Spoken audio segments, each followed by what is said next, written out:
અગત્યના સમાચાર મળી રહ્યા છે બોડેલીમાંથી। બોડેલી જબુગામ હાઈવે પર લક્ઝરી ટ્રાવેલ્સ અને રેતી ભરેલા હાઈવે વચ્ચે ગંભીર અકસ્માત।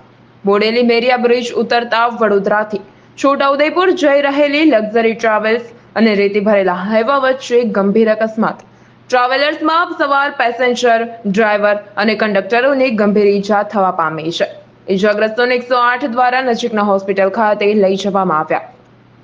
અકસ્માત સર્જાતા આશરે 4 કિલોમીટર જેટલો ટ્રાફિક જામ પણ સર્જાયો હતો।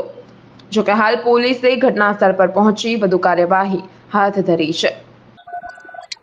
બોડેલી મેરિયા બ્રિજ ઉતરતા એક લક્ઝરી જે વડોદરાથી છોટાઉદેપુર જતી લક્ઝરી અને રેતી ભરેલા હાઈવા વચ્ચે ગંભીર અકસ્માત સર્જાયો છે, જેને લઈને 3 થી 4 કિલોમીટર જેટલું ટ્રાફિક જામ જોવા મળી રહ્યું છે। ખાસ કરીને લક્ઝરીમાં સવાર જે પેસેન્જરો ફૂલ હતા, એમાંથી 4 થી 5 જણાને ગંભીર ઈજા થઈ છે। 108 દ્વારા એમને નજીકના હોસ્પિટલમાં લઈ જવામાં આવ્યા છે। ત્યારે જે મેરિયા બ્રિજ ઉતરતા જે ગંભીર અકસ્માત સર્જાયો છે, રેતી ભરેલા હાઈવા અને જે લોકલ છોટાઉદેપુરથી બોડેલી જતી લક્ઝરી બસ વચ્ચે અને જે એને લઈને ટ્રાફિક જામના દ્રશ્યો જોવા મળી રહ્યા છે અને ડ્રાઈવર, કંડક્ટર સહિત પેસેન્જરો લક્ઝરીમાં સવાર પેસેન્જરોને ગંભીર ઈજા થઈ છે, એમને નજીકના હોસ્પિટલમાં લઈ જવામાં આવ્યા છે। Imran Mansuri, GTV news, Bodeli, Chhotaudepur. Imran Mansuri, GTV news, Bodeli.